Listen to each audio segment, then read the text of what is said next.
And tonight is usually the, well, last year we made the evening session was usually a discussion, or guess who ended up doing most of the talking. But anyway, there was more freedom for feedback in the evening, so, so if you'd like to fire off some questions, you're very welcome. Let me just read you, for instance, that I have got also, you know, the Unabomber. It's an interesting question. It's actually an interesting question. We can look at that. But in the meantime, just let me give you the... Here's Malachi Martin on the effect of the computer inside the modern church. MacGregor threw open the door to his study and made for a row of file cabinets. Quote, "Here, Father Chris, look at the new gospel we bishops live by these days. Take a gander at what pastoral care looks like," unquote. With every word he spoke, Bishop MacGregor piled up papers. He stacked up printouts filled with electronic type and images. Quote, "We live by polls and graphs and charts and statistical reports and bean counter assessments. We get psychosexual profiles and pie charts of drug and alcohol abuse. We get analytical tables and bar graphs of all the social ills you can name. We get this stuff every day from liturgical committees, from sacramental committees, from committees for women and committees for children, and environmental committees and population committees and economic policy committees. It comes at us from committees at the parish level, from diocesan and archdiocesan levels, and from the regional national conferences of bishops. In fact, we get so much of this garbage and our minds are so stuffed with it that it actually changes the way we think. You've come here for the truth, Chris." And Bishop MacGregor turned from the files at last. Quote, "And for my money, the truth is that life and thought and faith itself are becoming digitalized. We're all barreling down the same info barn the way gold grubbers thronged to Sutter's Mill." That's Sacramento, California. But gold isn't the big attraction now. Even the best bishops I know are being enticed down that highway by one word that sparkles and gleams at every turn: digital. More and more, the information we rely on to run our dioceses and our parishes comes from a computer network that fuses everything into one mode. Religion and the morality based on that religion are being reduced to endless streams of zeros and ones. And something in that process, or maybe something about the way it's being used, is stripping supernatural meaning away from facts, the way our good Kansas corn is stripped from cobs. The single word digital is like one of those computer viruses we hear about that travel around the world like lightning, wiping out whole storehouses of information. Only this virus, digital, is wiping out the whole vocabulary of faith. It's transforming Roman Catholicism from a religion that must adhere to the truth or die into a culture that must change with the world or be left behind. Now, clearly, the fault is with the men. I mean, these new churchmen are just looking for an excuse to go with the world.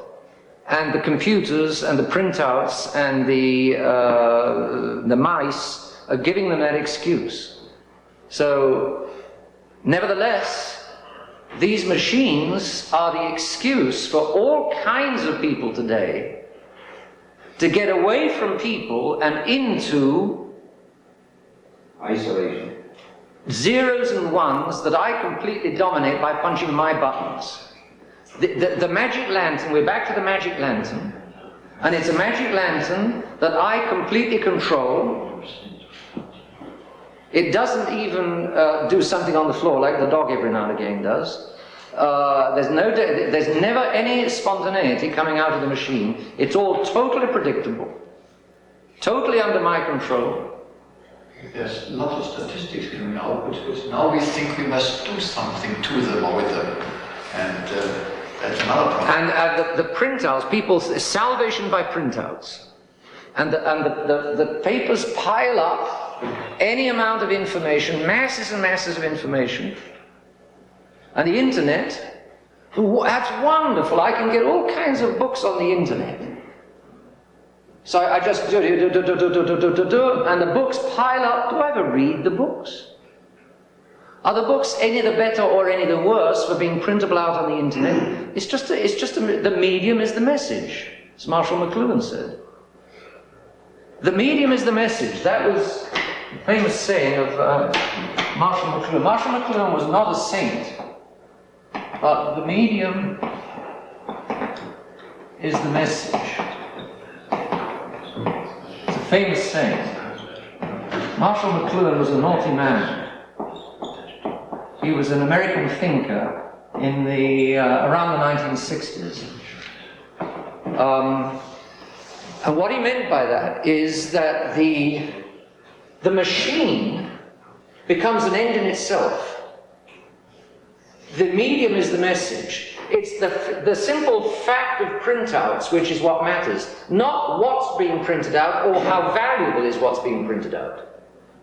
You could be printing garbage or you could be printing wonderful things. It doesn't matter, it's just being printed out. And here am I sitting in my controls and punching buttons, and I'm controlling this whole process, and I'm getting stacks of printout, and that's great, regardless of what's being printed out. So the computer, the computer, not in the sense of the little thing inside my watch or the little thing inside the radio, but the computer as, you know, what sits on the desk. The computer is a tremendous turner of means into ends. In other words, it's a tremendous destroyer of ends. It's an intrinsic underminer or devaluer of ends. But means have no purpose except an end. Now, it's the fault of the human beings. And wisely used, these printouts can be very good. But if you get foolish human beings, and the foolish churchmen misusing all of these computers and filling the chancellors and the rectories with printouts, obviously it's their fault principally. But these machines, which are only tools, become the purpose of life. They tend to make themselves into a purpose. All right. Okay. Those are all fair analogies from a point of view. I, for the most part, agree with you. Okay. Except, just like restroom has nothing to do with resting, Go on. the computer has been associated with everything that we cannot explain. I will bet there is less than 1/10 of 1% of the people who deal with computers who even know what the ones and zeros that make up that information is printed by that tool. The only reason ones and zeros are used is it's a vehicle to explain the understood. Since we don't understand it, we use this simple thing, well, a computer did it, so it must be right. It's ones and zeros, nobody knows it. That's not true. It's just an easy way out. It's an escape mechanism, and it's as real as our lounge or restroom is. I'm not sure I follow your main answer. I recognize everybody uses the term computer for computer-assisted products. Yes. But that has nothing to do with the product it's producing. Well, Therefore, if the products, the people are being buried, if I'm an organization and I want to influence you, I will give you as much influence as possible, whether it's statistics, whether it's surveys, or whatever. And if I need to prove to you it's valid, I will tell you it's computer, it's generated, so that you won't fight it. Because the average person simply doesn't understand it, therefore they blindly accept it. yes, okay. And it's a tool misused so as to push other tools that are misrepresented Yes. facts. Yeah. Everyone has known that statistics don't lie, but every liar knows statistics. Yes. Well, yes, I think what you're saying is that computers are the latest instrument of oppression by people who know or people who don't know. In other words, it's a weapon. Computers have been turned into a weapon whereby some people oppress and exploit other people, right? Let's go back several centuries when reading and writing was only a skill by the religious educators, because they had the time, they took the time to do so, and that's how things were passed out. Therefore, they become the controlling influence. Everybody knows how to read and write now. If you run across somebody who doesn't know how to read, you say, "Oh, my poor person, you must be lost. How do you survive in today's world?" Computers are now introduced, and they're taking that. Yes, okay. If you don't understand it, I'm lost. But the point, I think what you're saying is that computers, just by the fact that not everybody understands how they work, turn into an instrument turn into a substitute for the content. In other words, you instead of saying this is true because it's true, you say this is true because the computer says it. In other words, the computer is becoming the message. The value of the message lies in the fact that it comes from the computer. Authenticity. Okay. Well. Therefore, you cannot argue it. Yeah. Okay. Whether it's real or unreal. Well, I mean, what you're arguing on my side, you're saying that the computer is intrinsically is lending itself. Using the word computer. Oh. If it's a shit house, let's call it a shit house, and that's not called a computer. Yeah. Right. But the main point is that these machines are treated as solutions in themselves, whereas, as you're saying, in fact, they become simply part of the human problem. They get meshed into they become part of oppression and exploitation, just like everything else. In other words, the bottom line is still and always human beings. But a lot of these modern machines fool people into thinking that the bottom line is not human beings. The bottom line is human beings. It's always human beings. And God. That's the bottom line. And the angels. The bottom line is not machines, but these machines block people's view and prevent them from seeing what really matters. I also agree that this statement about the medium is the message is a very similar parallel. If you come to anyone in charge with a problem, it is quite often the messenger who gets shot, not the problem observer. But that is the computer providing the message. It's carrying the authenticity and reliability, and we are not yet equipped to deal with reality. Yeah, the reality is the real questions are ultimately always... The messenger has become our authority, not the message. The real questions are always human questions, and these machines disguise that fact.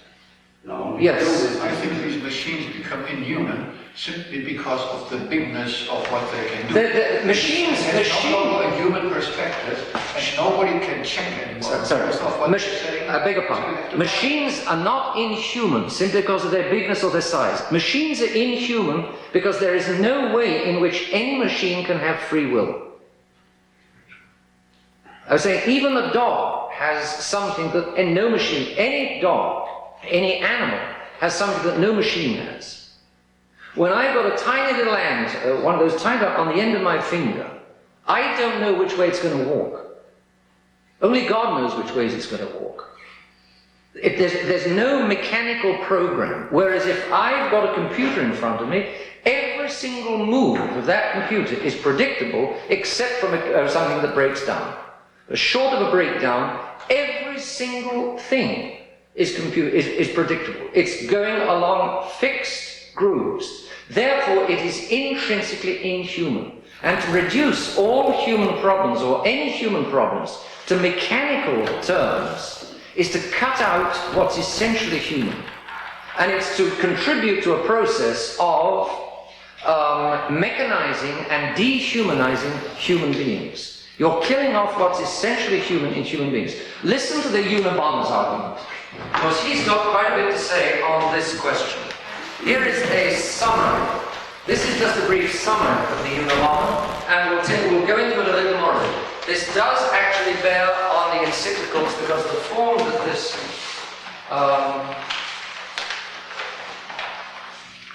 need another. I haven't left myself one. Can you share? Okay, thanks very much. We'll share. Okay. I'm sorry about that. Short topic. Okay. The summary starts on the bottom of page 1, and it runs on the bottom of page 1. It runs down most of page 2. It's in 7 points. This is a very, very brief summary of the Unabomber's manifesto, which is 100 pages in a paperback. That's the manifesto. Okay, so it's quite thick. That's 100 paperback pages.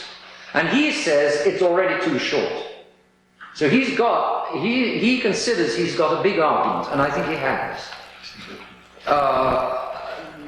I don't think he's infallible, and I don't think he's a saint. But I do think he's interesting, and I do think he's got a point. Let's just read the very, very brief summary. Modern society, this is 2 paragraphs from the bottom of page 1 of this letter. Modern society is destroying human dignity and freedom by its industrial technology. Machines are dehumanizing. A symptom of this destruction is the modern left-winger or leftist, a type of man recurring in numerous protest movements today, often himself belonging to no minority group. In other words, he's not a black, he's not even a woman, he's not a lesbian, he's not a Jew or anything like that. He's a WASP, but nevertheless, in the name of a variety of such groups, he attacks Western civilization with a hostility, betraying his lack of real compassion for the supposed victims. In other words, your leftist pretends to be sympathizing with Jews and blacks or homosexuals or whatever, and is not really. These things are all an instrument to get at Western civilization. Why does he want to get at Western civilization? The Unabomber doesn't know. You and I know. Because Western civilization betrayed God a long way back up here. And what the Unabomber in paragraph 1 is in fact observing, he doesn't understand, because he's not the faith.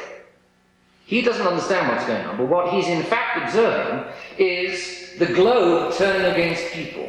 In other words, baby seals hug a tree of the ozone layer being used. Actually, it's still the blacks and the Jews being used, or the handicapped, or all of these, the minority groups are being used as a lever to destroy what still remains a Christian civilization. Because your leftist says this layer is no good, and he's right, to quite an extent, because this layer is a long way down from the Catholic Church, and it represents several betrayals which have already taken place. So your leftist is attacking, well, what is he attacking in the name of? He can't attack in the name of the king, because that's tyranny. He can't attack in the name of the aristocracy, because that's elitism. He can't attack in the name of the middle class, because that's capitalism. So he's got to attack in the name of trees, baby seals, and ozone, and all blacks and Jews. So he's right down here, and that's what your leftist is in fact doing. The Unabomber can't see that. But he doesn't belong to a minority group, but your leftist says Kaczynski, goes through this false association with minority groups as a means of getting back at, quote-unquote, Western civilization. And he does it with a hostility which betrays that he's not really interested or sympathetic with blacks, Jews, and homosexuals. He really wants to destroy what remains of Western civilization. Nor can his revolt be so real against society when he wishes to integrate them into it. That's another thing. The man's smart. See? Because he wants blacks. He's saying blacks are scorned and trodden on or walked all over. We want blacks back into society. Hey, I thought you said society was no good. Well, why do you want to pull blacks into it then? So he's picking up the contradiction which there are in these left-wingers. He's saying leftists are junk. He's right. And he says that's a symptom. Leftists are then a major, the malady of leftism is a symptom of the sickness of modern society. And he's going to blame the sickness of modern society on industrial technology. In truth, point 2, the industrial technological system, IT, or IT for short, makes it so easy for men to satisfy their basic needs of food, clothing and shelter, that man's equally natural need to attain some goal by serious effort on his own part remains widely frustrated. He's right again. In the old days, you didn't have kids wandering all over the streets and getting frustrated and drive-by shooting and visiting rotten cinemas and getting you didn't have that in the old days. Because the boys had to work on the land, because if they didn't work on the land, then their mother would starve in February or March. The hard grind and discipline of farm work meant the boys just didn't get mixed up, and the girls didn't get mixed up either. The girls had no washing machines, so they had to stay home and make the farmhouse turn, wash all the men's clothes when the men were out working all day in the fields. Therefore, there was an interaction and a necessity and a harsh grind of life which stopped them getting all out of shape. There's a very amusing thing said about Jewish immigrants. They used to land in Brooklyn, and then, of course, they moved inland to sort of the posh parts of New Jersey. And the Jew is quoted in New Jersey as saying, you know, when we landed from the old world in Brooklyn, we were far too miserable to think of committing suicide. That's it. But now that we're rich and idle and leisured in New Jersey, and we've got beautiful homes, we all think of committing suicide. As long as we were miserable, we were quite happy. Now that we're completely happy, we're all miserable. That's it. That's it. And that's what the Unabomber is saying. He's saying that a man doesn't only need food and clothing and so on. He also needs to do something with purpose in his life, to feel that he's got a contribution to make, to feel that what he's doing counts. And that what he's doing counts tends to be destroyed by the huge combine harvesters, which with a jaw as wide as this room, go through one field in a few hours and feed the whole village for the whole winter. There's a trade-off for these magnificent machines. And it's all very well having a magnificent combine harvester, which will feed the village for the whole winter in a few hours, but the trade-off is that the boys are you're going to create welfare bums. If you didn't have huge harvesters, you couldn't have welfare bums, because the welfare bums would all be out picking cotton. They'd have to be. Because they have to make a living and put food on the table. So the trade-off of these huge machines is a leisure which a lot of people don't know how to use, and actually the destruction of a lot of people's sense of their own value. Because I don't have to work for my living. I do green stamps and welfare, it's all done for me. Well, it's not only they mustn't work, they cannot work for a living because they're not jobs. There's a book out recently. He says the same thing. Also, family, or any such small-scale loyalty natural to man, and he means then the local village. Man, that the Unabomber realizes that man naturally lives in little communities. He lives in a family, then the family lives on a block, and the block is part of a village or is part of a street, and the Unabomber realizes that men need that. But he says, any such small-scale loyalty is necessarily disrupted by the large-scale commitment required for industrial technology to function. It's very smart. Let's stop and think for a moment. Here I've got a factory mass producing, I think this is his example, mass producing, let's say, shoes. And because I produce so many of them, I produce them very cheaply. But if I produce in Cleveland, Ohio, a massive amount of shoes, I've got to get them out to all parts of the country. In other words, there's got to be distribution. For the shoes to be produced so cheaply, the lorry driver, the truck drivers have got to get them out. The truck drivers mustn't go on strike. The truck drivers have got to be in sync with the factory. And then the retailers have got to be in sync with the truck drivers, in sync with the factory. The huge scale production requires the smooth running of a huge machine. Therefore, he says, that's what he means by the large scale commitment. Industrial technology requires a large-scale commitment in order to work. He says one refrigerator requires steel, it requires freon, a factory producing freon or something like it. It requires somebody to get it, to move it across the country. It requires a whole lot of things that you don't think of when the refrigerator is just standing there. But behind one refrigerator stands a whole system, a whole wide-scale and big system, all of which is necessary for one refrigerator to operate. Added to which, of course, you need a whole local electric power station. Yeah, industrial technology destroys family values, because you have to put loyalty to the big system over loyalty to my little village. Otherwise, the big system is just not going to work. And therefore, the big system is at war with the little systems. And if you put all your faith and money into the big systems, it's going to necessarily destroy the little systems. So, when people say, we want the family, we want family values, we want the family, we want family values, and then in the next breath say, but we want mass-produced goods, which are all very cheap, so that we have a nice, soft, comfortable way of life, the Unabomber says such people are contradicting themselves without realizing it. They are wanting a whole lot of things which undermine what on the other side they also think they want. And so the whole system of American life, for instance, tends to the destruction of the family.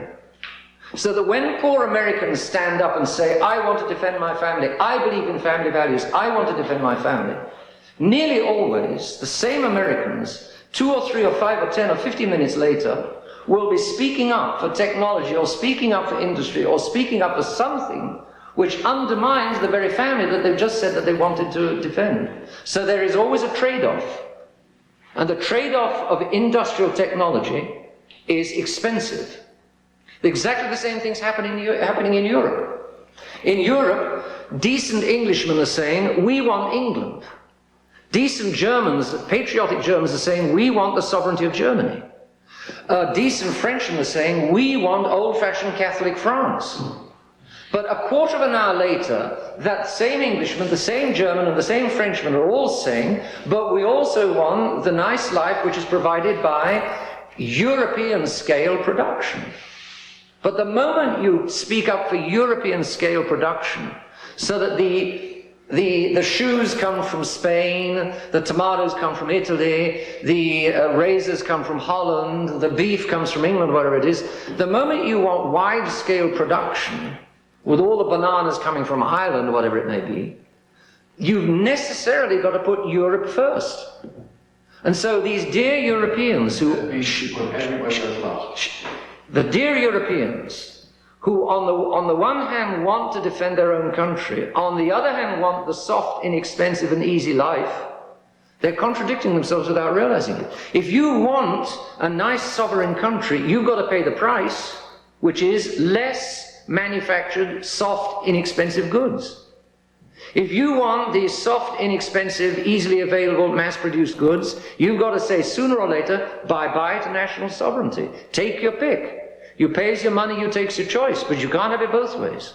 Yeah. The Unabomber sees it, and he's a smart man. And he says, you can't have both industrial technology, nationwide industrial technology, and the family. You can't have it both ways. You're going to have to take your pick. Therefore, it destroys family values. Similarly, the host of rules and regulations imposed by the functioning of industrial technology stifle man's acting on his own part to attain real goals, which is what the Unabomber says is his real freedom. And therefore, according to the Unabomber, not only is industrial technology against the family, industrial technology is also against liberty. He's got this liberty bug, but there's something in it. 3. Nor can any minor adjustment or compromise reconcile industrial technology with freedom. Both because industrial technology has to regulate human behavior closely in order to function at all, and because all parts of industrial technology are interdependent. That's something he proves in detail. Take, for example, a steel mill. As you know, a steel mill has to keep hot all the time. It takes a long time to heat up a steel oven, and once you've got it hot, you have to keep it moving. In other words, you're going to have workers all around the clock. For workers to work the first shift, you're going to have workers on the second shift, you'll have to have workers on the third shift, and if one of the shift workers drops out, the oven cools off, and the other shift workers are all in trouble. You have to step into the system and make part of the system and obey the system for the system to operate. Whereas when you're running your own little farm with your own little horses, independent of anybody else's farm, you don't have to worry about what anybody else is doing on their farm. The working unit is just your little farm. The working unit, at the very most, your little village. But industrial technology means that your working unit is either the whole country or the whole continent. And in Europe, it's getting dramatic, because the national sovereignties of these famous old nations is going under, and it's going under the wheels of the juggernaut of industrial technology. Let's wait until the end. Well, I must lay out what the Unabomber thinks, and then we'll be wide open. All parts of IT are interdependent. For instance, the refrigerator manufacturers absolutely require electricity, and the electricity absolutely requires somebody to produce machines which need the electricity. The whole thing interlocks. On a massive scale, the whole thing has to interlock. You can't deny it.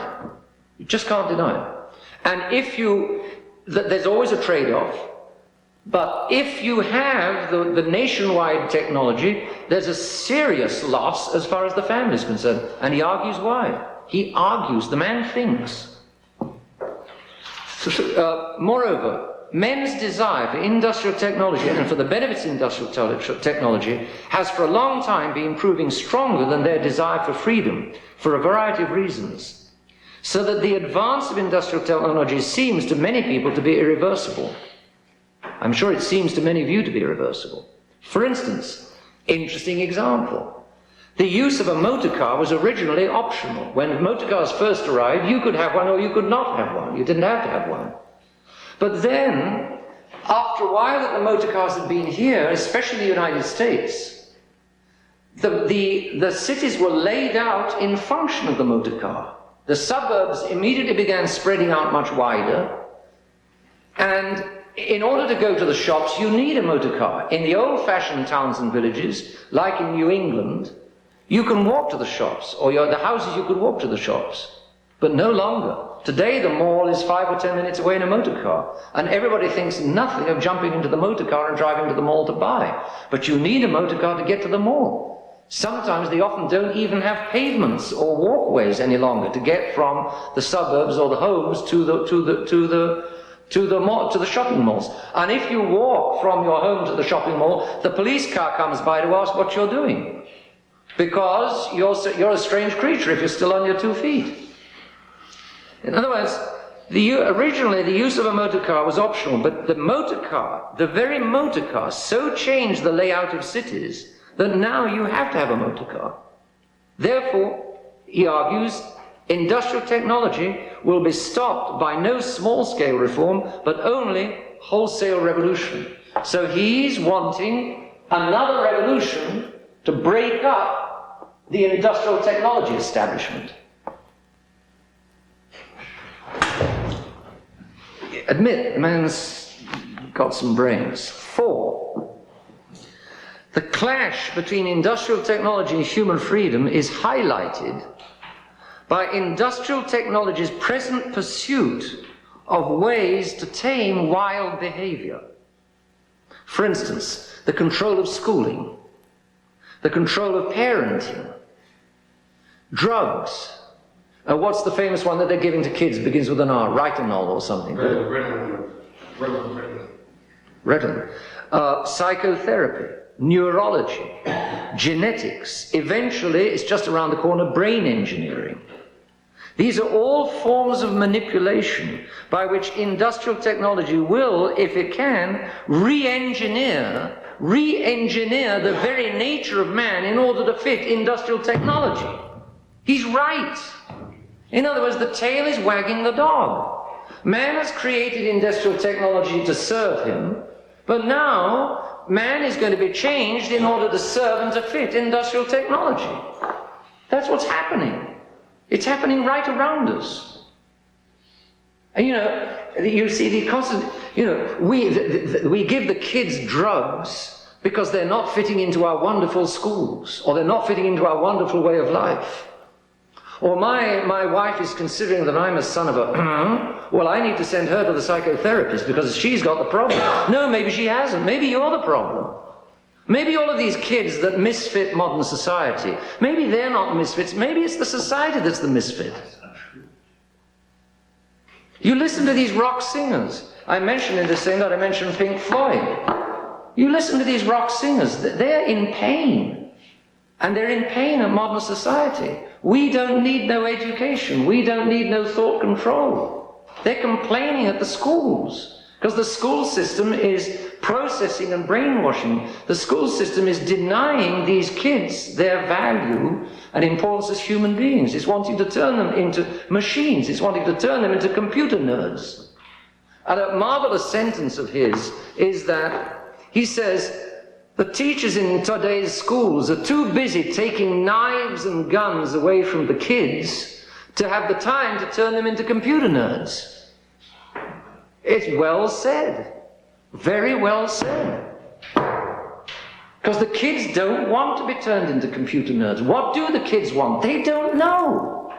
They don't know what they want. All they know is that they don't want modern society. I'm not saying the kids are saints or angels.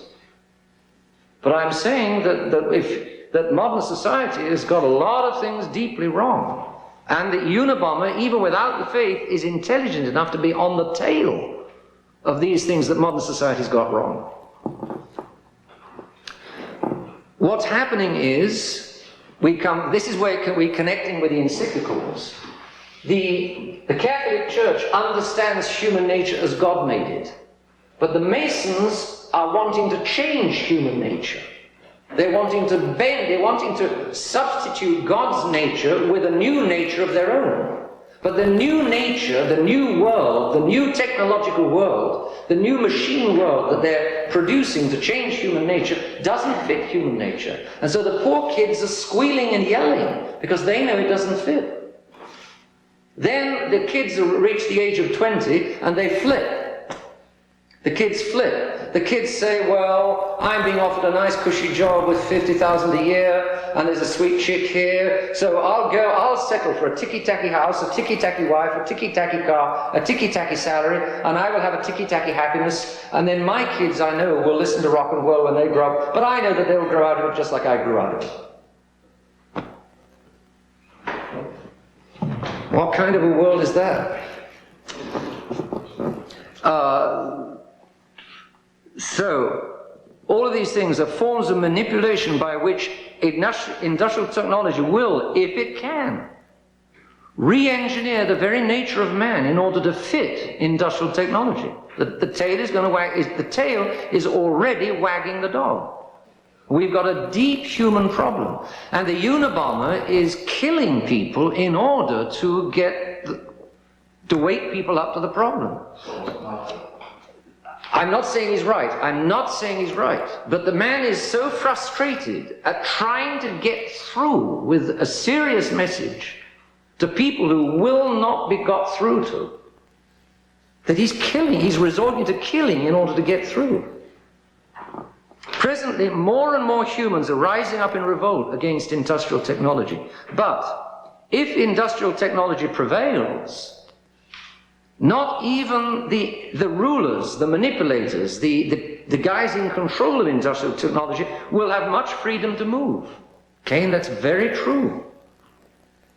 I'm sitting on top of this machine, which is crushing everybody else. But I've got to stay in the cabin of this machine, and I've got to keep watching all of these controls. Otherwise, I'm not going to be sitting here any longer. The machine will, somebody else will take my place. I'll lose control. They will stop being crushed, and then I will get crushed with everybody else. So the machine crushes the people underneath it in one way, and it crushes the people driving it in another. It's a triumph of the devil, an absolute triumph of the devil. Everybody is being dehumanized. Everybody's getting crushed.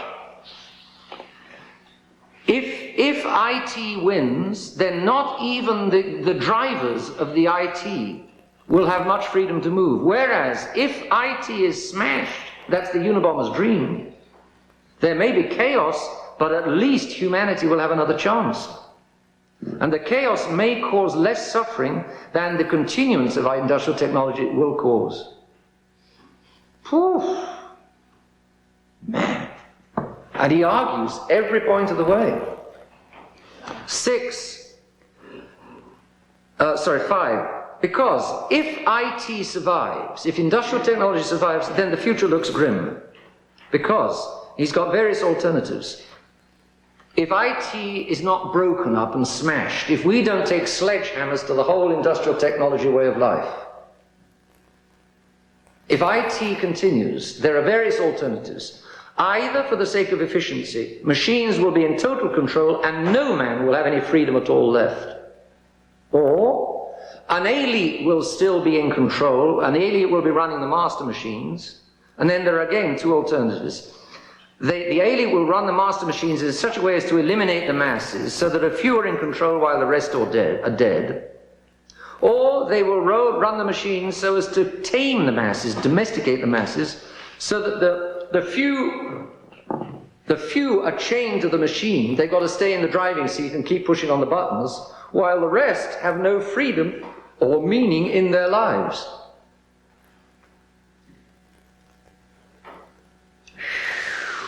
If IT survives, whichever way, man will have to be re-engineered beyond all recognition. Now there's either IT or man. Take your pick. That's what he's arguing. It's a strong argument. 6. However, IT is not unstoppable. We can throw a monkey wrench in the works. The positive alternative that we need, now this is where is wild nature. This is why he went off to live in a cabin in Montana. Free of men or with wild men. So he's back to destroying human beings. He's got no answer. He's got no real answer. He sees the problem. He's very good at the problem. But without the faith, he's got no idea of how to put it together again or how to get out of it. So his answer is logical. Since industrial technology is the problem, then we've got to go back to the wilds. And he had that little cabin in the middle of Montana, in the middle of nowhere. What's the advantage of wild nature? It's completely non-technological, you know, adders and ferns and bushes and rivers and streams and mountains and clouds.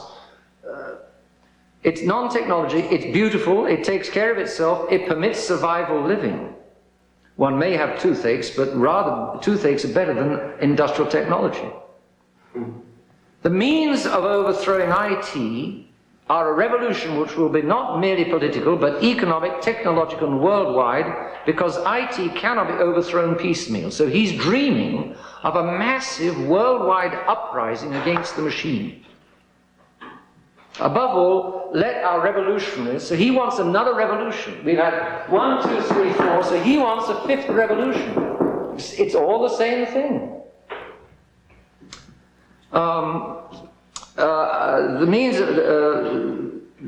Because IT cannot be overthrown piecemeal. Above all, let our revolutionaries have the one clear goal: IT must go, IT must go, IT must go.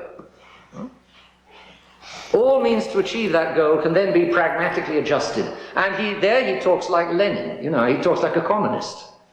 And he says, we need a revolution, and the revolutionaries need to fix on the goal and then adapt all the means. That's exactly what Lenin used to say.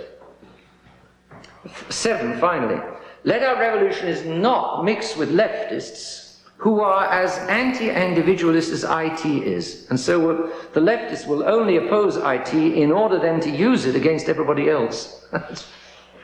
He knows leftists inside out.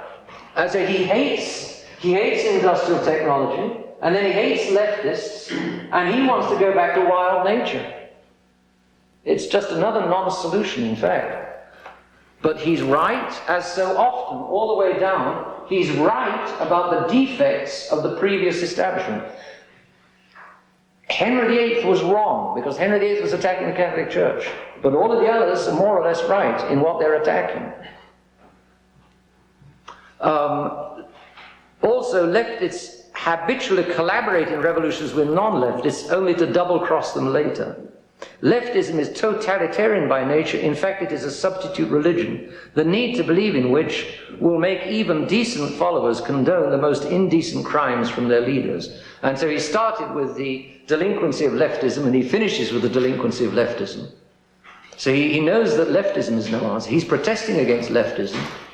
He's protesting against the socialists of FDR, the welfare socialists of FDR, and their welfare state, their industrial technological welfare state. And he's another stage down. Poor fellow, if only he could, get back to the faith. Well, all right, now, what would anybody... That's a very brief summary of what the Unabomber says. Jim? Did Karl Marx write his manifesto because of the Industrial Revolution in England? He pretended that was what it was about, yes. Because he had spent some time there? He didn't really, but he made his case. Marx made his case for communism against the middle class. Marx was the workers against the middle class. That wasn't the United States. In the United States, it was F.D. Roosevelt against the middle class, right? Marx made his case on the basis of what he said was going on with industrialism in Great Britain, yes. And there were indeed abuses in Great Britain, well, no question about it. The exploitation. No question about it. How does that connect with the... Well, it sounds like this Unabomber yes. wrote his manifesto against the same kind of thing. Or something. Not really, no. Not really, no. The Unabomber is one stage beyond Marx. Here we have, remember this morning, we have the middle class, and then we have the people, or the lower class. You're not allowed, it's politically incorrect today to talk about the lower class. So let's call them the people. And then we have the globe, which was baby seals, etc. Equals wild nature. The Unabomber calls it wild nature. So really, the Unabomber is a globalist, reacting against the welfare state, the industrial technology, green stamp welfare state of the people. So the Unabomber is that. He's way down at the bottom of the line. But whereas Marx was this. This is Marx. Marx was this stage, and the Unabomber is one stage on. That's why the Unabomber despises the leftists. It's the leftists who reacted against the middle class. People, these are leftists. And the Unabomber despises the leftists. You would like to go back to the primitive man of Rousseau? Yes. Perhaps even wilder than Rousseau. Yes, logically he was living in that little cabin in Montana. If that's him, and it does look like it was him. But he should be not get condemned simply because he has written this beautiful thing. It's enough reason to not convict him. He's done a hey. He killed 3 people and wounded another 20. He's got to answer for that. I'm absolutely not saying he hasn't got to answer for that. He's a criminal. But this is what's behind it. And, this doesn't justify his crimes, but it does tell you that the man is not a common criminal. The man is a highly intelligent protester against a way of life which is indeed deeply anti-human. And the problem with these machines, modern man worships machines. And so we were saying last night, how do either the conservatives or the liberals go into the Unabomber's arguments? No, they won't touch it with a barge pole. Because both the right-wingers and the left-wingers absolutely believe in kicking away from the Catholic Church. They believe in materialistic comfort, and he's questioning that. He's questioning the very basis of modern life. The Unabomber is a heretic. As far as liberalism is concerned, he's an absolute heretic.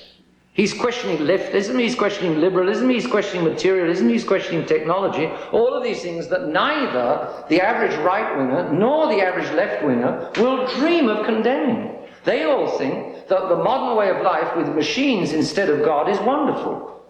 He's not speaking up for God, doesn't mention him, hardly mentions him. But he is saying the machines are dead wrong. There's something seriously wrong with the machines. Machines are anti-human, that's what he's saying. He's right. There's the trade-off is too heavy. The machines do bring certain advantages, but the cost is too heavy. That's what he's saying. Surely he's right. Yes. We don't need a revolution. It will collapse anyway. Sorry? No, we don't need a revolution. It will collapse anyway. It's going to collapse under its own weight. That's what he sort of says. He says that, under rock, in my opinion, the rock music and rock musicians, the youngsters are instinctively alienated from this modern society and this modern way of life. And that's what all of rock music is about. It's an alienation. And it expresses, rock music is essentially a revolt. Gay rock music is wanting to push down. There are very few Catholic rock musicians. Catholics don't go in for rock music. It's too ugly. And Catholics don't have ugliness in their souls. So the rock music is not a Catholic solution. But rock music is a protest, another protest against a system and a way of life which has got a lot that's wrong with it. And therefore, once more, when the rock musician, in what the rock musicians criticize, they're right. There's a lot that's true in what they criticize and the way in which they criticize it. But the problem with the rock musicians is they've got nothing to put in his place except drugs and sex and Satanism. And that's no solution. The Unabomber's answer is wild nature. And the rock musician's answer is drugs and impurity. Well, they're not solutions. But both of them have something very true. There's truth in what both of them say when they criticize the establishment that they're revolting against. 99% of the people are either frustrated or resigned today. Yes. But they're not fulfilled. They're not living happy lives. They're living out of whack with the nature that God gave to them. They're in line, they're in whack with the Masonic world and the Masonic nature, but they're out of whack with God's nature. And it's this problem. Men are living against God's grain. And it can't fly. And it's, in one shape, size, or form, it's going to crash. It's got to come apart. He just said, you may remember, he said in the numbers 1, 2, 3, 4, 5, 6, 7 are my numbers. It's got you don't find the original. The original text divides up into 230 paragraphs, 232 paragraphs. So that this numbering is purely arbitrary of mine. But the argument sort of divides into 7 sections. But he said there are more and more people are rising up against industrial technology. Presently, more and more humans are rising up in revolt against industrial technology. The youth have to be bribed into accepting it. And then when the youth stop listening to rock music and put on a dark suit and go off and start working on Wall Street like everybody else, some spark goes out. There's some life goes out of them. What a terrible thing to say. So long as the youth are still listening to rock music, there's hope. But the moment they stop listening to rock music and put on a dark suit and go off and become decent citizens, then the situation's hopeless. Several months ago, you wrote about the mainstream of politics. Yes. And the kids and the rock music and the rock subculture is out of that mainstream. Yes. And when they give up the rock music, they become mainstream. Yes, that's right. And I think your epistle had something to do that. We're not mainstream either. I guess we're on opposite bank of the river than the rock musicians. Yes. But they get assimilated into the mainstream. And you see it, you know, we see it in Topeka with the wild hairdos. And, Yes. You know, and it's always like, oh, this kid's never going to get a job. But to get a job, they got to give up their wild hairdos and their 4 earrings and their nose ring. And, Yes. You know, but then they become mainstream. That's right. And eventually the mainstream will be a main block and will not accommodate all those who want to become mainstream. And that's will be it's here now. It's here now. I only know unemployed young people, and not because they're not worth it, not because they're not trying hard, not because they didn't have a career. It's That's it. anyway. In brief, you know, these critics. What else says? If one stops and listens to some of the delinquents, real delinquents or supposed delinquents, protesting against modern society, like the Unabomber, or like the film director Oliver Stone, or like many rock musicians, for instance Pink Floyd, then without accepting that their ends justify all their means, one cannot help having a measure of understanding for their resorting to such desperate means. Modern man is in the more deadly trouble for having his ears blocked by a seemingly impenetrable complacency. People, this materialism just blocks human beings. It blocks their ears, it blocks their eyes, and they are just sunk into this materialism. And that's the state most people are in today. They're happily sleeping under layers and layers of thick, stodgy materialism. And how do you get through to people? How do you wake people up in this situation? Only pain will wake them up. It's going to take pain, yes.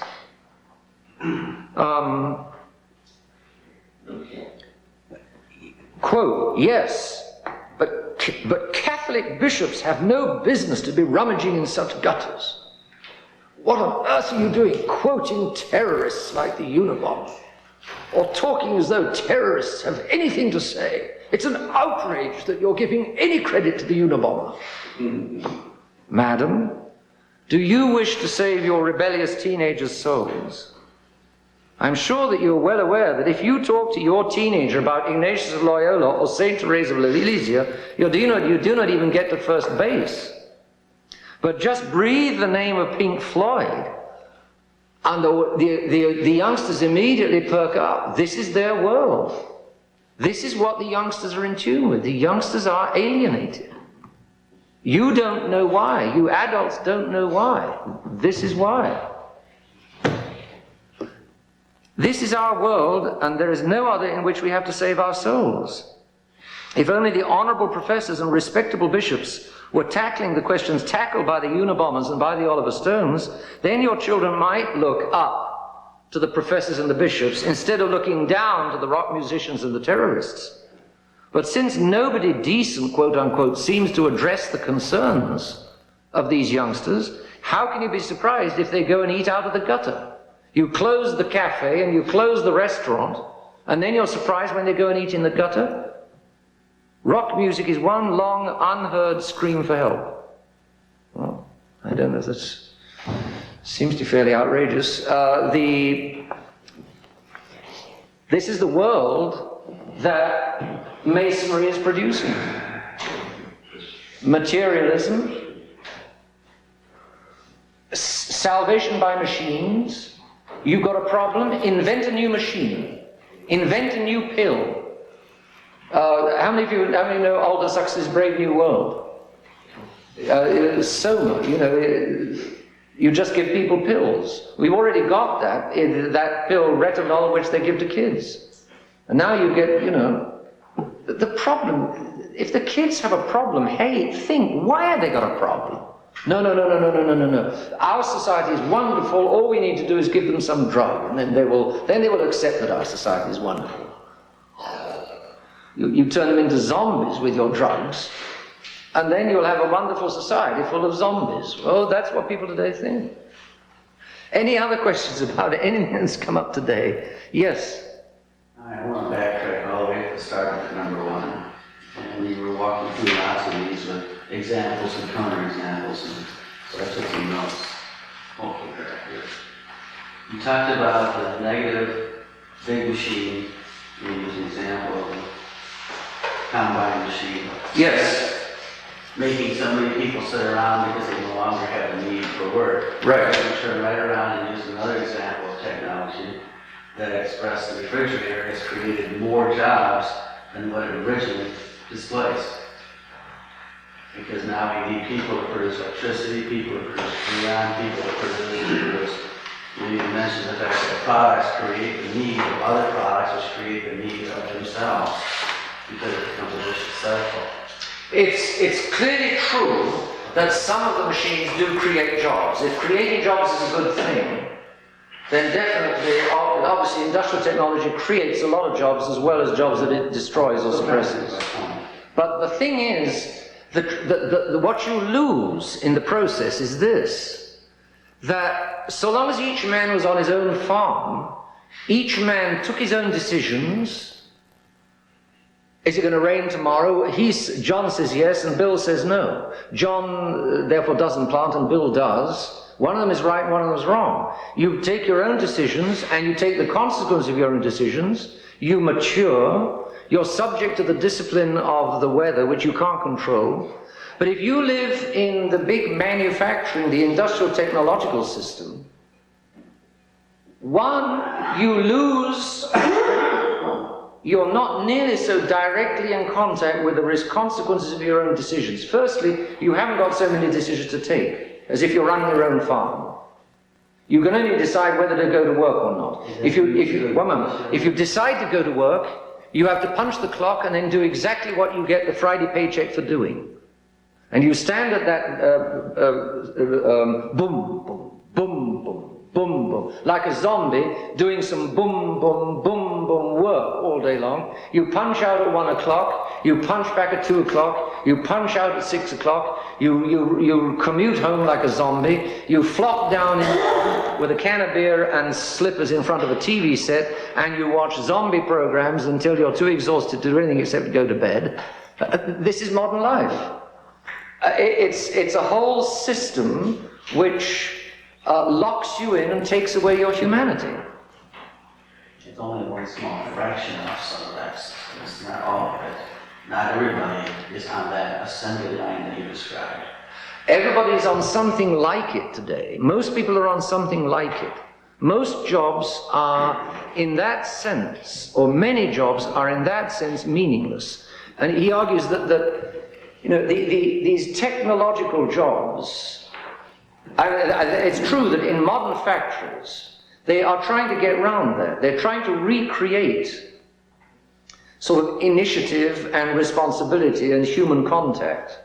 They have offices in which, now it's only cubicles so that all the girls can gossip with one another, which is all they want to do all day long anyway.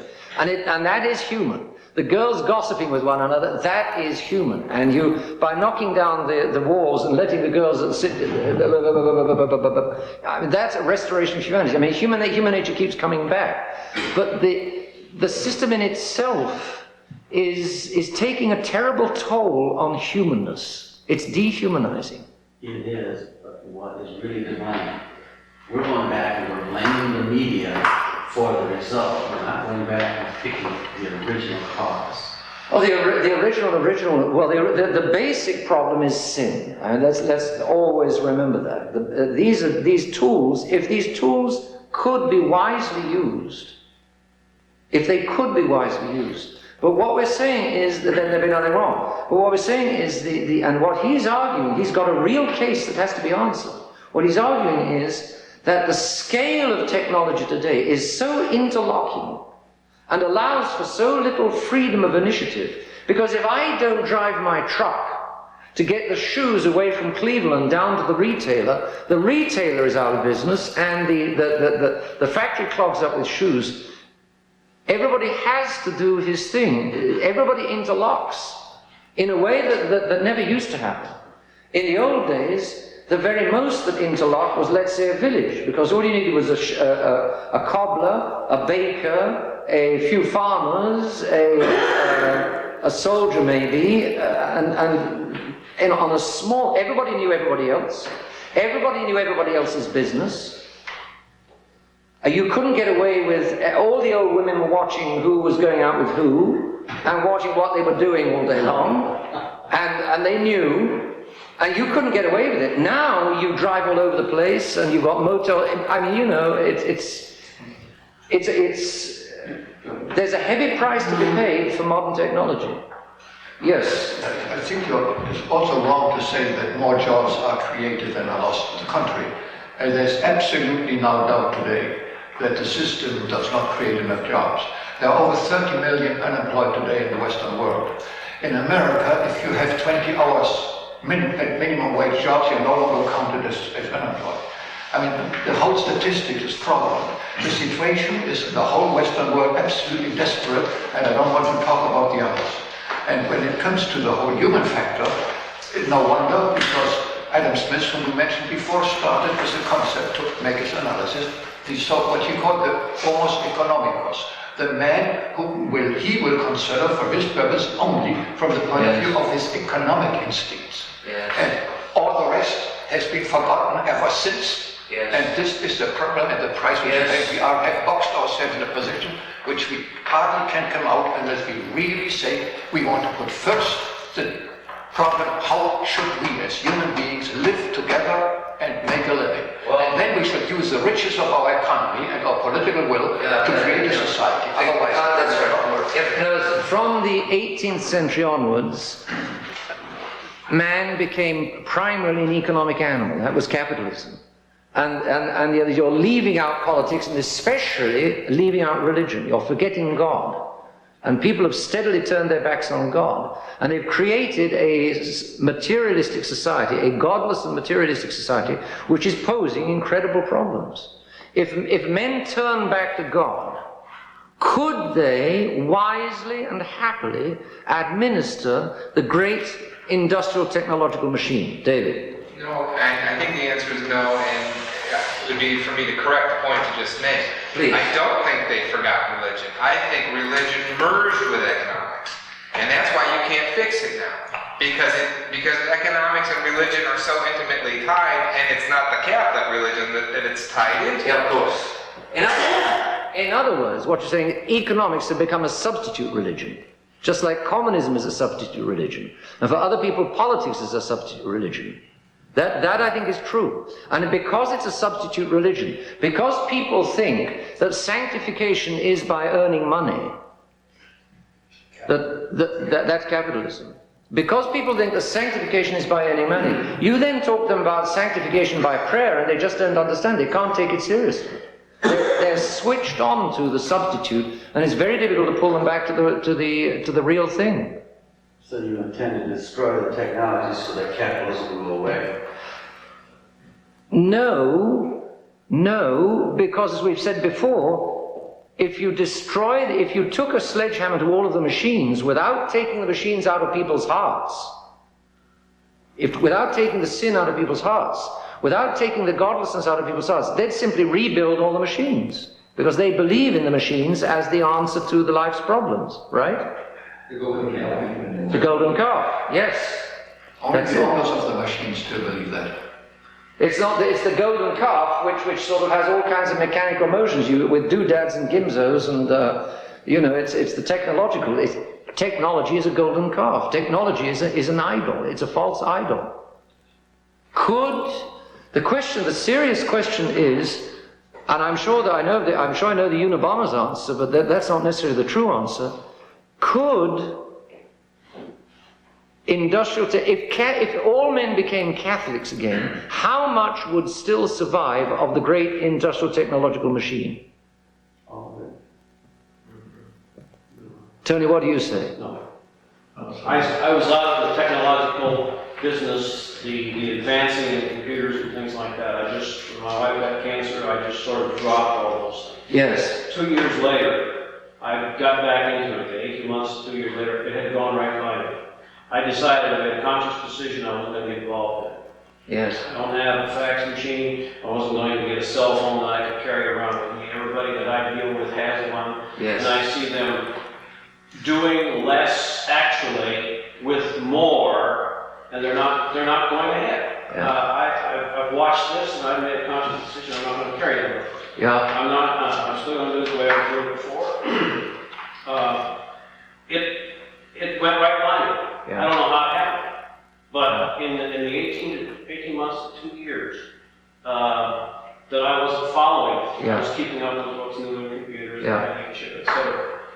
I have no idea what's going on. See, and I'm really with it. there's a point here that these machines, and he talks about the pocket phone going with you everywhere, and the sort of now you're going to have a pocket fax in a moment. You get a printout on your wrist. I also am very much involved in the technology. You don't have that same phone and get just as much done. Well, because I believe in technology doesn't mean I have a fax phone. Well, what I was going to say is that these machines, which are becoming more and more all-surrounding,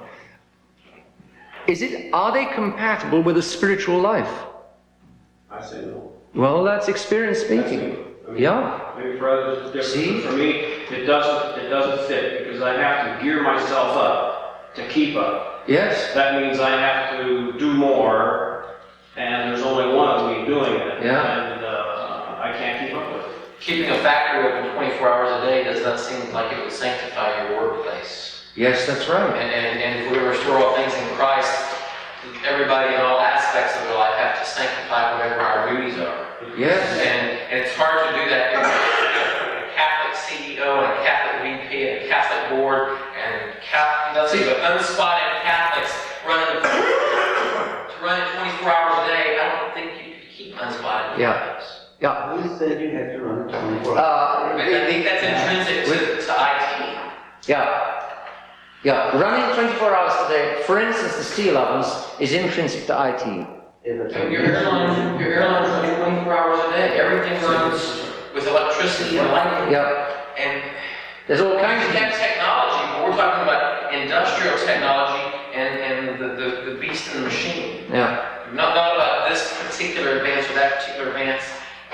See, if you're a Catholic, if you're going to put God first again, if the first commandment is going back to the top of the top 20, thou shalt love the Lord thy God with all thy heart, with all thy soul, and with all thy strength. In the number 2 slot is thou shalt not blaspheme. In the number 3 slot, folks, is that great old timer, thou shalt keep the Sabbath holy.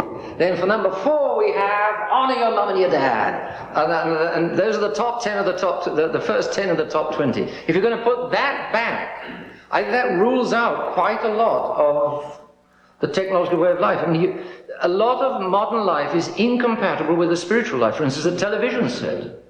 A television set is in many ways difficult to combine with the spiritual life in the home. Doctor? I see that in my profession because technology has so encroached upon medicine.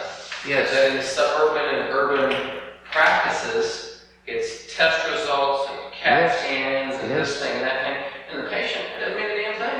Yes. I mean, it doesn't mean a thing. And, Yes. and medicine in this urban, suburban setting runs 24 hours a day. Yes. You get your 24-hour walk-in clinics, you get 24 Yes. hour emergency rooms. You have the doctor who takes call for the group that night and nobody else, and it's Yes.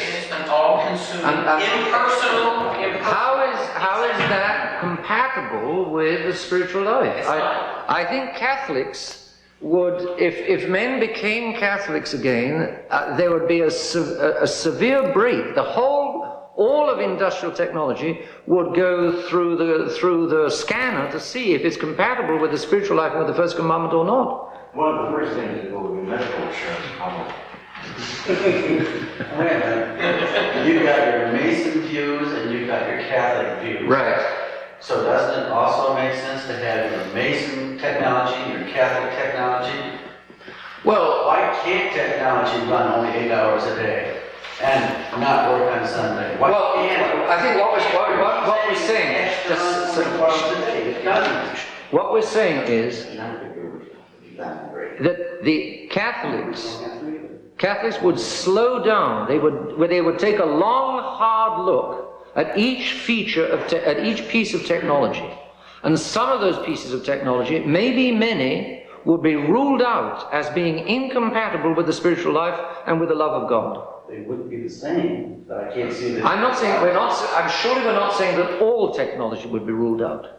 Wouldn't it be a bit, like you said before, that it was the Catholic Church that's really eliminated Roman slavery over several hundred years gradually? Yes. And this approach today of Catholicism could take over, would probably also take a fairly long time if we wanted to accomplish it without too much disruption.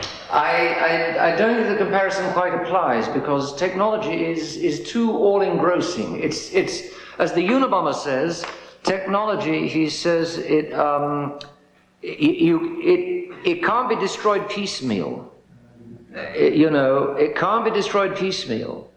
I mean, if people slowly, if the industrial technology kept going, if it could keep going, and if it kept going, and if at the same time, this is sheer speculation, men slowly turn back to Catholicism, then no doubt the Catholicism would eventually, dissolve and slow down and modify and change the technology, or get the technology under control, which it isn't at the moment. But I don't think it would take as long as it took with slavery. The world is now, thanks to technology, the world is spinning at such a speed and at such an accelerating speed that there's no question of something happening over centuries. Surely we are in a situation which, we're spinning towards a crash at the moment.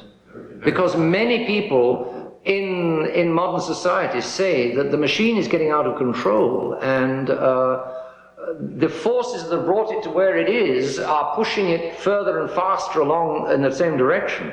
But that doesn't mean to say that it can survive in that direction, and it's surely spinning towards a crash.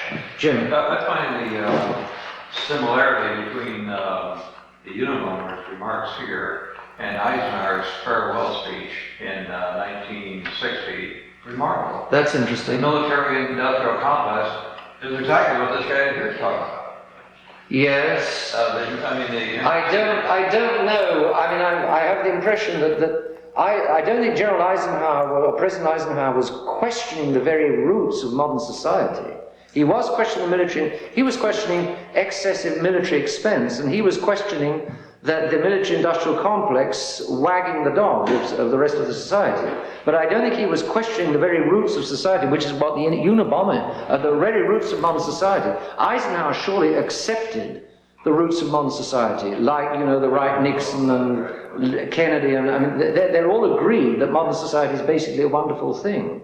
I'm sorry for saying that, say that the military Yes. complex and the industrial technology or the Yes. I think the Unabomber is going much deeper than Eisenhower in his criticism. I agree with that. I just think It's not much worse than Eisenhower, No, I but- suspect. Do you see now, Tony, what the Unabomber is after? Yeah, no, I understand. I understand it now. It makes sense to me. And what do you Because I think? saw my own situation in this. Yes. I could see what he was saying, and I see how the business that I'm in has advanced so much, and the clients that I have are carrying these little phones, and they're on the phone while you're eating lunch with them. And when they want something, they want it now, or they want it yesterday. I don't have a fax machine, but Yeah. they need it. I need to get it to them because they have to make a decision. The speed at which it has increased is just unbelievable. Yes. And it's not stopping. I mean, it's going on. Yes. I mean, there's just a continuation. Whether it can be, like he says, brought into a Catholic world or a Catholic spectrum, I don't know. I don't think so. It's possible, but I personally don't think so. It reminds me of The Sorcerer's Apprentice in the film Fantasia. Do anybody remember The Sorcerer's Apprentice? The Sorcerer's Apprentice gets hold of one of his master's formulas, and the sorcerer is told to wash out the basement while the master is away. So the sorcerer doesn't want to do all the work, so he uses one of the spells to get a bucket, a mop and a bucket to do the job by themselves. But the trouble is that the spell makes the mop and the bucket turn into 2 mops and buckets. Well, the job begins to get done even faster. That's grand. But then they turn into 4. And then, you know, there are 4 buckets of water being sloshed in the floor of the basement, and 4 mops. And then there are 8, and then there are 16, and the thing turns into absolute chaos. And the situation is only saved when the original sorcerer comes back, and the apprentice is by now in complete panic. But the sorcerer comes back and uses the counter spell, and the whole thing returns to order. And of course, the apprentice, the sorcerer, spanks the apprentice's bottom. But the modern man has built up something which is now spinning out of control. And it's that man has lost what it's all about. He's lost his humanness, he's lost his God. And when you lose your God, when you turn your back on God, what's left? There's nothing left but chaos. Technology creates power, correct? Yes. And absolute power absolutely corrupts. Yes. So, because power corrupts, we should blame technology. Turn ourselves back to Christ, the power will control us. Technology will go on. Well, but for instance, we were saying, you know, there's technology which is incompatible with the spiritual life. The technology is so engrossing and so demanding and so time-consuming and so all-present. Because we allow to be that. But if you've got a pocket phone, can it be anything other than capable of interrupting you at any time of day and night? That's why they make a switch on it to turn it off. We choose not to turn it off. Yes, but if you're still why carry it around in the first place? You know, what's the use of having a carry phone which you don't turn on? You know, not the only time you make use of a phone. You know, it is a question of trade-offs, but the technology as a whole is too engrossing. Didn't the Ordo Church kind of excuse that kind of Didn't they say to go along with this technology? Is that one of their excuses for the invention of the Saturday night Mass? Yes. Satisfied Sunday? I mean, a few of them took advantage to get it over with, but others, because we have to work in the whole complex of the world, the hub of the world, Yes. created it. Put the demand there, and they fulfilled it. The Novus Ordo was definitely came in partly because of the new world created by technology. And the old religion just doesn't seem to fit the new world.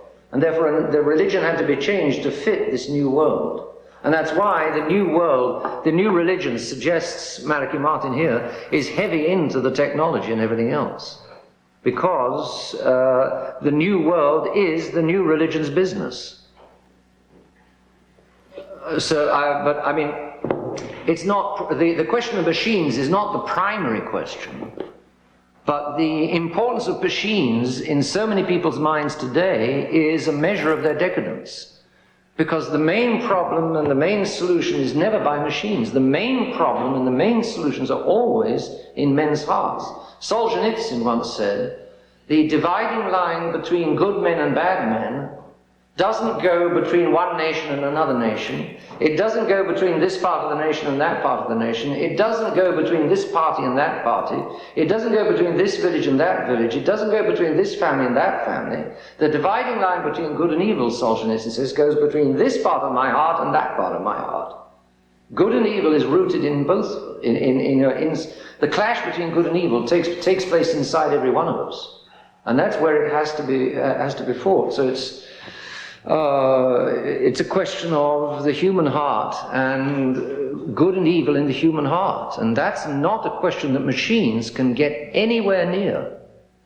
And the Catholic Church doesn't operate by machines, and it doesn't need machines. It does not need machines. And it can use machines as long as they're kept in their place, but it doesn't need them. What it does need is confession and preaching and the sacraments. But confession is one-on-one, and you can't do it, and even confession by telephone is invalid.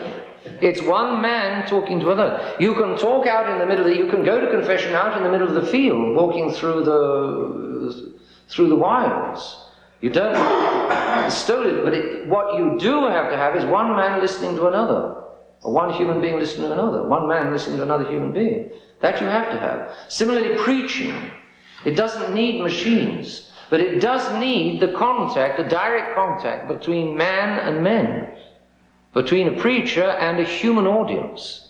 And that direct contact is a two-way traffic. There's nothing mechanical about it. When our Lord converts, when our Lord preaches, or he absolves, but again, it's always man on man. It's never with any kind of machine intervening. The machines can be useful, but they can't do anything that's essential. Whereas modern man has been brought to the point where he thinks that problems are to be conceived in mechanical terms and they're to be solved by mechanical solutions. Invent a new machine. Discover a new drug, and you can't. That can't do it. And humans today are dehumanized. Human beings today are losing their understanding of what a human being is and how a human being works. What makes a human being tick?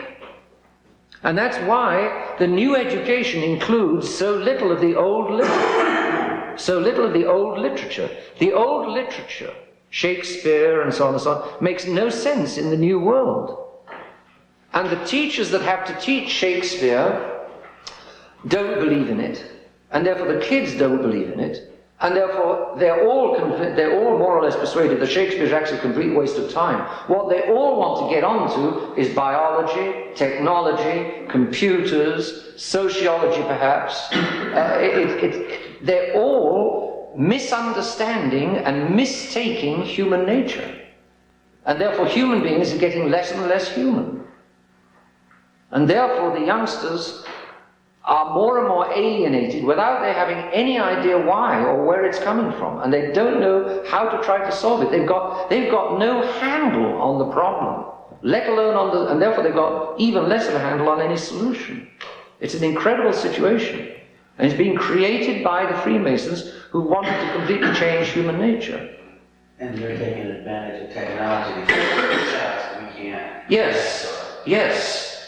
They're spinning the thing. They're taking advantage of technology. But the main problem isn't technology. Technology, the misuse of technology, is the expression of the problem rather than the root of the problem. The root of the problem is men turning away from God, and therefore the root of the solution is turning back to God. And if men would turn back to God, technology would eventually drop back into its proper place, which is a very useful place. Because to give truth a place, we have just two criteria. It's extortion and make-believe. If I should summarize this word today, it's extortion and make-believe. Lies, whichever way you look at it. Any other questions on anything that came up today? David? I'd just like to get your we were talking earlier about the French Revolution. Yes. You mentioned the British were on the side of the angels against Napoleon. By accident. And I just wanted to see your ideas on a statement Belloc had made. That if Napoleon had won, yes, that he's beaten Lutheran Prussia, Orthodox Russia, Anglican Britain. Yeah. In spite of his own intentions, he would have spread Catholic culture. Napoleon? He wouldn't have wanted to, but the fact that the French won. Yeah, I understand that. That's an interesting point. I'm afraid I'm not an expert in that period of history. I think so.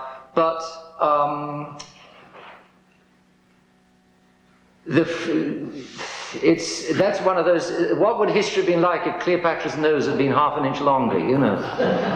It's a very difficult. There's one of those what ifs in history. What if Napoleon had won? What if Hitler had won? It's very difficult to gauge. I don't know what the Lord God would have done. I mean, the Lord God might have converted Napoleon then, but generally we were definitely the process of history is at that point on the downswing. So would Catholicism have prevailed? I don't think so. Napoleon's ideas were essentially revolutionary. And Napoleon is responsible for having spread revolution throughout Europe. Napoleon was the carrier and the success maker of the revolution. The revolution was grinding into a halt. It was grinding itself to pieces. The Directory in France in 1794. The one who really made the revolution take off and spread all over Europe was Napoleon. So I don't think you can say that those French soldiers of Napoleon carried Catholicism, or that they would, if he'd won everywhere, they would have carried Catholicism. I think the French Revolution would have spread farther faster than it did. Because the Napoleon soldiers carried the revolution in their baggage.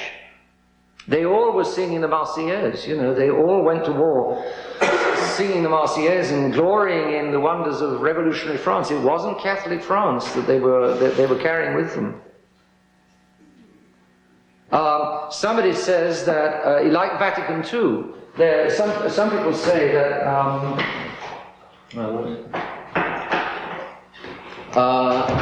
Vatican II was like the French Revolution.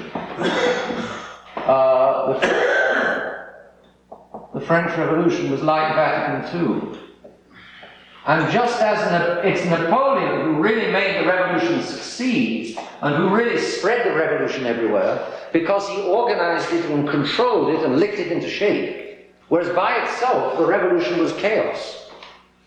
Read again the excellent book of Carroll. Napoleon was the one who pulled the revolution together and made it succeed. Same thing you might say Paul VI, or some people would say John Paul II was the one that let's say John Paul II. John Paul II is probably a better comparison. Exactly. John Paul II, Napoleon was an apparent conservative who apparently controlled the French Revolution and slowed down its excesses. But in fact, he was the one that really spread the revolution everywhere. Similarly, John Paul II apparently slowed down, apparently he's conservative, apparently he's sort of slowing down some of the wilder excesses of Vatican II, but he's actually the one that's making Vatican II succeed everywhere. So, John Paul II is the Napoleon of Vatican II. So, I think it's difficult to argue that if Napoleon had won all these wars, the French would have spread Catholicism. Those soldiers were not Catholic. They didn't have a Catholic spirit. They were a mixture. Well, some of them... I mean, a lot of those peasants loved Napoleon to death because of the court opera, because of the rapprochement. Yes. Well, I don't know enough about the period, but I think, and undoubtedly many of his soldiers were individually Catholic, yes. But the whole spirit and thrust, from the Battle of Valmy onwards, the whole spirit and thrust of Napoleon's campaign was the toppling of the old regime, the defeating of the armies of these other countries, and the establishing of revolutionary ideas. You read, for instance, Tolstoy's War and Peace, and he has the French soldiers in burning Moscow talking to, the Russians there and so on, and the French soldiers, they bring in the revolutionary ideas. We're a new world, my dear friends. You must love us French. We're great guys, and we've got a new message and a new gospel to bring you. That's his kind of message. I'm sure that's the spirit that carried those French armies to victory everywhere.